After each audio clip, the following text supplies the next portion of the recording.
नमस्कार दोस्तों, Riddhi IAS YouTube channels पे एक बार फिर से आप लोगों का हार्दिक स्वागत और अभिनंदन। आज हम लोग उस शख्सियत के बारे में बात करने जा रहे हैं जो दुनिया के महानतम शख्सियत में से एक है। आज हम लोग उस सत्य के पुजारी और अहिंसा के पुजारी की बात कर रहे हैं हम लोग, जिसे राष्ट्रपिता के नाम से जाना जाता है। भारत में राष्ट्रपिता के तौर पे हम लोग उसको जानते हैं, जिसने ब्रिटिश हुकूमत को सत्य और अहिंसा के बलबूते पर यहाँ से खदेड़ करके बाहर कर दिया और ब्रिटिशर्स से भारतीयों को आज़ादी दिलाई। उनके बारे में जो कॉम्पिटिटिव एग्जाम्स में, चाहे वो वनडे कॉम्पिटिटिव एग्जाम्स हो या जितने भी आईएएस पीसीएस के एग्जाम्स हैं, जो भी फैक्चुअल इंफॉर्मेशंस है उसके आधार पे हम लोगों ने यहाँ पे वीडियो बनाने का प्रयास किया है। और उस पे हम लोग देखेंगे कि उनकी जीवन यात्रा जो है वो कैसे कैसे आगे बढ़ी है। पॉलिटिकल जो यात्रा है वो कैसे स्टार्ट हुआ है, कहाँ कहाँ क्या क्या पड़ाव रहा है उनके जीवन में, कब कब उन्होंने कौन कौन किस किस मैगजीन्स का पब्लिकेशंस उन्होंने किया है, भारतीय राजनीति को कैसे प्रभावित किया उन्होंने, दक्षिण अफ्रीका में राजनीतिक तौर पे वो उनकी यात्रा कैसे शुरू हुई और दक्षिण अफ्रीका को राजनीतिक तौर पे कैसे प्रभावित किया। और वर्तमान परिप्रेक्ष्य में यदि हम बात करें, राजनीति ही नहीं पूरे अंतर्राष्ट्रीय स्तर जगत में, जब पूरी दुनिया आतंकवाद से ग्रसित है, पूरी दुनिया गृह युद्ध के चपेट में है, अलग अलग देशों में गृह युद्ध जैसी स्थिति बनी हुई है, तो गांधी और गांधी के द्वारा बताए गए रास्ते एकमात्र सॉल्यूशन हमें देते हैं कि मानवता को कैसे बताया जाए। विकास जो है उसको किस दिशा में, सही दिशा में निरंतर ले जाया जाए, ताकि भविष्य की पीढ़ी के लिए भी हम लोग संसाधन को बचा करके रख सके। तो गांधी की विचारधारा की जब हम बात करें या उसके सिद्धांत की बात करें या उसके पूरे गांधी के विमर्श की बात करें, तो वो तो काफ़ी नहीं होगा। तो हम लोगों ने इस दो वीडियो में प्रयास किया है कि उनके जीवन की महत्वपूर्ण घटनाओं के बारे में, जो एग्जाम्स के पॉइंट ऑफ व्यू से इम्पोर्टेंट है, उसकी जानकारी आप लोगों तक पहुंचाई जाए। तो पहला जो वीडियो है उसकी शुरुआत हम लोग करते हैं। दोस्तों, गांधी का जन्म जो है 2 अक्टूबर 1869 को हुआ था, और जो डेथ है वो 30 जनवरी 1948 को हुआ है, और उसे हम लोग शहीद दिवस के तौर पे भी मनाते हैं। उनके फादर जो थे उनका नाम था करमचंद गांधी, और पिताजी जो थे वो काठियावाड़ के दीवान थे। दीवान मीन्स बेसिकली क्या था कि ये एक रेवेन्यू से जुड़ा हुआ पद था। और आप ये कह सकते हैं कि रेवेन्यू सेक्रेटरी टाइप का पद था, दीवान था, जिसका फाइनेंशियल काम था रेवेन्यू को कलेक्ट करना या रेवेन्यू को कलेक्ट करके आगे फॉरवर्ड करना। तो फाइनेंशियल सेक्रेटरी रही है, सेक्रेटरी टाइप का एक पद था। और माता जी का जो है, महात्मा गांधी को, उनका नाम था पुतली बाई। वो एक होम गृहिणी रही है और साथ में एक धार्मिक प्रवृत्ति की महिला थी। ठीक है, गृहिणी भी है और धार्मिक प्रवृत्ति की महिला है। ये इसलिए मैंने यहाँ पे जोर डाला है क्योंकि महात्मा गांधी के जीवन पे बेसिकली धर्म का एक गहरा प्रभाव उनके जीवन पे रहा था। चाहे वो हिंदू धर्म से संबंधित जितनी भी पुस्तकें उनको उनको उनका उन्होंने अध्ययन किया था, और प्रत्येक धर्म की जो पॉजिटिव चीज़ें हैं उसको उन्होंने अपने जीवन में उतारने की कोशिश की थी। और इसका असर जो है, और ये जो प्रभाव है, वो कहाँ से प्राप्त हुआ? क्योंकि उनकी माता जी जो थी वो धार्मिक प्रवृत्ति की रही हैं और हाउस वाइफ रही थी, एक गृहिणी थी। उसका महात्मा गांधी के जीवन पे काफ़ी एक अच्छा प्रभाव दिखता है।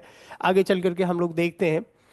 वाइफ जो है उनका नाम है उनका नाम था कस्तूरबा गांधी। उनकी शादी जो है 13 वर्ष की कम उम्र में ही हुई है। ठीक है, गांधी जो है उनकी 13 वर्ष की कम उम्र में ही उनकी शादी हुई थी। प्रारंभिक शिक्षा की यदि बात करें तो शुरुआती जो शिक्षा है वो गुजरात में हुई है, और हायर एजुकेशन के लिए या उच्च शिक्षा के लिए ये विदेश गए थे। और वहाँ पे उन्होंने क्या किया, बैरिस्ट्री की पढ़ाई की थी या कानूनी शिक्षा जो है वो प्राप्त किए थे। और वो कहाँ से उन्होंने प्राप्त किया? इंग्लैंड से बेसिकली। ठीक है, उसके बाद जो है 1988 में ये जो आपका उच्च शिक्षा के लिए जो गए हैं, वो जो डेट है आपका क्या है? आपका है 1888 का। ठीक है ना। प्रारंभिक शिक्षा उनकी कहाँ पे हुई है? गुजरात में। दैट मीन्स कि जो बेसिक एजुकेशन है वो उनका कहाँ पे हुआ? गुजरात में। और जो हायर एजुकेशन है, दैट मीन्स कि जो कानूनी शिक्षा है, जो बैरिस्ट्री है, वो उन्होंने क्या किया है? उसके लिए वो कहाँ गए? इंग्लैंड। और कौन से ईस्वी में गए? 1888 में। 1891 में वो शिक्षा ग्रहण करके जो है भारत लौटे, और उसके बाद उन्होंने राजकोट, जो गुजरात में एक डिस्ट्रिक्ट है, वहां पे उन्होंने अपनी प्रैक्टिस क्या की? स्टार्ट कर दी। ठीक है, उसके बाद क्या है कि एक एक 1893 का एक डेट आता है, जब क्या है कि एक गुजराती व्यापारी थे अब्दुल्ला, उसके, सॉरी,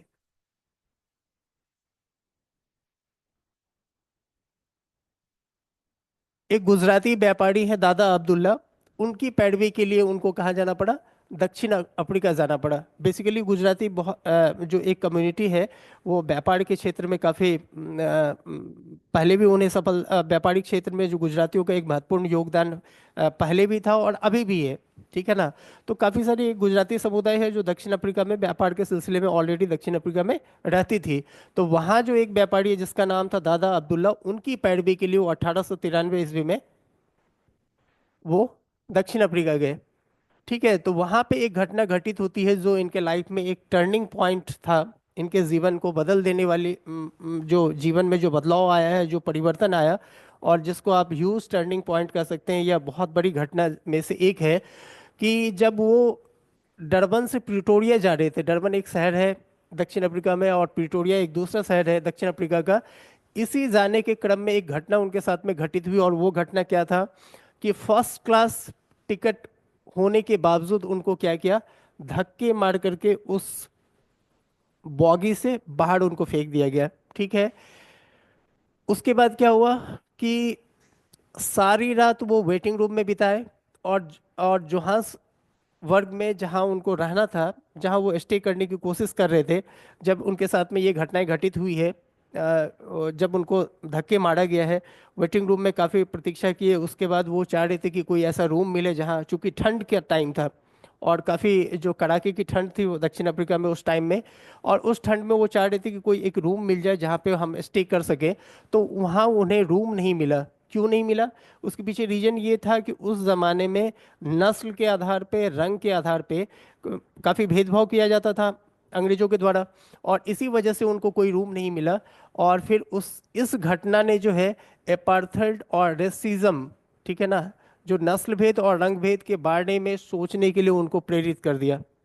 ठीक है, अब उसके बाद क्या है कि भारतीयों के भेदभाव के खिलाफ लड़ने के लिए 1894 ईस्वी में इन्होंने क्या किया, नेटाल इंडिया कांग्रेस की स्थापना की, और प्रिटोरिया में इसकी स्थापना की। ठीक है ना, यहाँ देखिए आप, डरबन से प्रिटोरिया जाने के क्रम में ही ये घटना हुई थी, और प्रिटोरिया में ही उन्होंने एस्टैब्लिश किया क्या, नेटाल इंडिया कांग्रेस। और ये ध्यान देने वाली बात है कि यही एक ऑर्गेनाइजेशन है, यही एक इंस्टीट्यूशन है, यही एक पॉलिटिकल विंग है जो आगे चल करके दक्षिण अफ्रीका के आंदोलन में भी एक इम्पॉर्टेंट रोल प्ले करता है, और आगे चल करके जो है इसके द्वारा जो है एक महत्वपूर्ण रोल प्ले किया जाता है दक्षिण अफ्रीका आंदोलन में भी, काफी इम्पोर्टेंट रोल प्ले किया जाता है।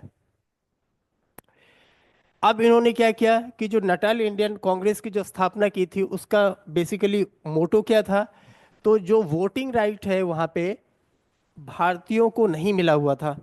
भारतीयों को दोयम दर्जे का नागरिक माना जाता था, और अंग्रेजों ने उसे दोयम दर्जे का नागरिक बना करके रखा था भारतीयों को। बेसिकली उन्हें वोटिंग राइट नहीं था, ठीक है ना। उसके अगेंस्ट में ही उन्होंने एक विंग की स्थापना की और उस अधिकार के लिए लड़ने का प्रयास किया। ठीक है, और यहाँ से दक्षिण अफ्रीका में जो है उनके संघर्ष का जो दौर है वो प्रारंभ हुआ। फिर आगे देखते हैं हम, एक घटना दक्षिण अफ्रीका में हुई 1899 से 1902 में, एंग्लो बोर वॉर हुआ। बेसिकली था क्या कि एक अंग्रेजों का जो लोकल लोग हैं, साउथ अफ्रीकन जो पीपल्स है, या साउथ साउथ अफ्रीका पे कब्जा के लिए, ठीक है ना, उस एक एक युद्ध हुआ, और उसी युद्ध को किस नाम से जाना जाता है, एंग्लो वॉर युद्ध, एंग्लो बोर युद्ध। ठीक है, 1899 ईस्वी में नेटल इंडियन एम्बुलेंस कॉर्प्स की स्थापना की। ठीक है, अब ये क्या था, एक तो नेटल इंडियन कांग्रेस की स्थापना की है उन्होंने, फिर आगे चल करके उन्होंने नेटल इंडियन एम्बुलेंस कॉर्प्स की स्थापना की।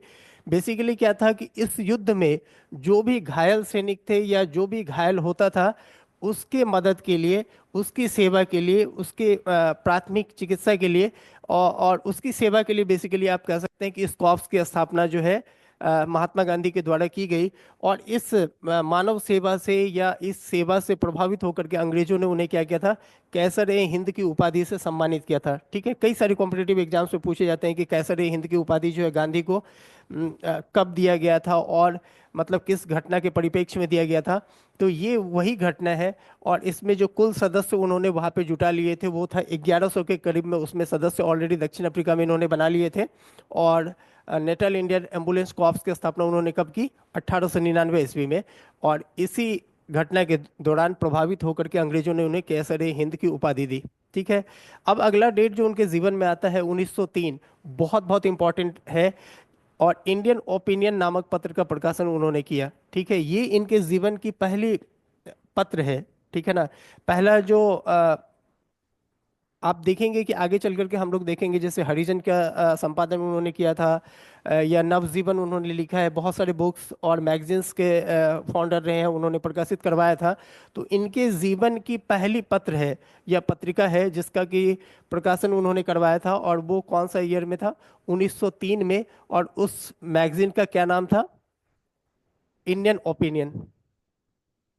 ठीक है, और इसके जो संपादक हैं, यहाँ से भी क्वेश्चन आता है कि इनके संपादक कौन थे, मनसुख लाल नजर। ठीक है, बेसिकली वो उनके संस्थापक थे। 1904 में आगे चल करके उन्होंने क्या किया, फिनिक्स आश्रम की स्थापना की। ठीक है, हम देखते हैं कि फिनिक्स आश्रम की स्थापना उन्होंने की है, टॉलस्टॉय फॉर्म्स की स्थापना उन्होंने की है, 1916 में साबरमती आश्रम की स्थापना उन्होंने की है। तो जब ये जो आश्रम की श्रेणी की हम बात करेंगे तो तीन बेसिकली इम्पॉर्टेंट हैं, और जिनकी स्थापना उन्होंने की है। तो 1904 में उन्होंने फिनिक्स आश्रम की स्थापना की, और 1903 में उन्होंने क्या किया था, इंडियन ओपिनियन जो है उसका पब्लिकेशन स्टार्ट करवाया था, और जिसके संपादक कौन थे, मनसुख लाल नजर। फिर आगे हम लोग क्या देखते हैं, 1906 में परवाना कानून के विद्रोह में उन्होंने आंदोलन चलाया। फिर इस आंदोलन में सत्याग्रह का पहली बार प्रयोग उन्होंने किया है। सत्याग्रह बेसिकली क्या था कि सत्य के साथ में आग्रह करना, या अहिंसा के साथ में किसी का आग्रह करना, या अपनी मांगों को लेकर के अहिंसात्मक रूप से अपनी बातों को मनवाना आगे किसी सामने वाले व्यक्ति को या सामने वाले ग्रुप्स को, ये सत्याग्रह था बेसिकली। तो 1908 ईस्वी में दक्षिण अफ्रीका में पहली बार ये जेल गए। ये इनके जेल जाने का जो है पहला अनुभव है उनके जीवन का। ठीक है, उसके बाद क्या घटना होती है कि 1909 ईस्वी में इंग्लैंड से वो दक्षिण अफ्रीका इंग्लैंड से वो दक्षिण अफ्रीका लौट रहे थे, और इसी दौरान उन्होंने क्या लिखी है, हिंद स्वराज पुस्तक की रचना की, या पुस्तक को उन्होंने लिखा। और वो किस जहाज से जा रहे थे, किल्डोनन कैसल एक जहाज था, जिस जहाज से वो क्या कर रहे थे, इंग्लैंड से लौट रहे थे। कहाँ, दक्षिण अफ्रीका लौट रहे थे। और उसी दौरान उन्होंने किस बुक की रचना की, हिंद स्वराज। ठीक है, ये उन्होंने गुजराती भाषा में लिखा है। ये भी इंपॉर्टेंट है कि कई बार पूछा जाता है कि हिंद स्वराज जो पुस्तक है वो किस भाषा में लिखी गई है। तो हिंद स्वराज जो पुस्तक है वो गुजराती भाषा में लिखी गई है। और फिर अगला जो डेट आता है वो है 1910 का, जिसमें उन्होंने टॉलस्टॉय फॉर्म्स की स्थापना की है। अभी अभी हमने जिक्र किया था, जैसे हमने देखा कि 1994 में फिनिक्स आश्रम की स्थापना की है, 1910 में उन्होंने टॉलस्टॉय फॉर्म्स की स्थापना की है, 1916 में हम लोग देखेंगे कि साबरमती आश्रम की स्थापना वो करेंगे। ठीक है,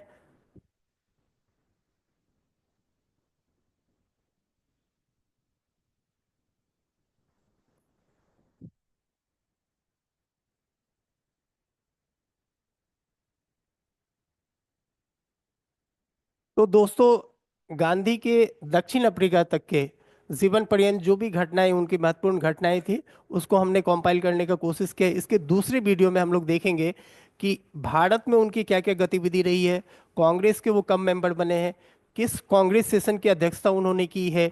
ठीक है ना, फिर उसके बाद तमाम जो यहाँ आंदोलन उनका रहा है, चंपारण सत्याग्रह की बात करें, या खेरा विद्रोह की बात करें, अहमदाबाद मिल मजदूर एसोसिएशंस की जो विद्रोह की उसकी हम बात करें, या सविनय अवज्ञा की बात करें, असहयोग आंदोलन की बात करें, या फिर खिलाफत आंदोलन की बात करें, तो जो दूसरा सेगमेंट वीडियो का होगा ये दक्षिण अफ्रीका तक के उसके उनके जीवन की महत्वपूर्ण घटनाओं को हमने कंपाइल किया है।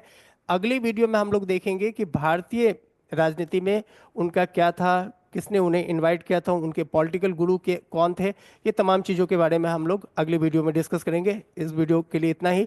आगे के लिए बहुत बहुत धन्यवाद आप लोगों को। वीडियो पसंद आए तो लाइक कीजिए, शेयर कीजिए। धन्यवाद।